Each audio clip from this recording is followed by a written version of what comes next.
இரவு சம்பந்தமாக வந்திருக்கக்கூடிய சிறப்புகள் மிகவும் குறிப்பாக விதிகளை மாற்றி எழுதும் வேலையை அல்லாஹ் இந்த இரவிலே செய்வதால், மாற்றப்பட்ட விதிகளின் பட்டியலை அல்லாஹ் மலக்குகளிடம் ஒப்படைப்பதாய் இந்த இரவை குறித்து வந்திருக்கிறார்.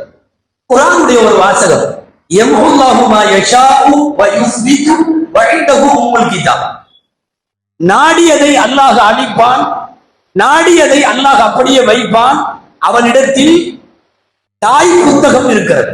உம்முல் கிதாப், உம்முல் கிதாப்னா தாய் புத்தகம். நாம பத்திரம்னு சொல்றோம்ல, தாய் பத்திரம், மூல பத்திரம் அப்படின்னு சொல்ற மாதிரி விதிகளை எழுதி வைத்திருக்கிற பதிவேட்டிற்கு தாய் புத்தகம் என்று பெயர்.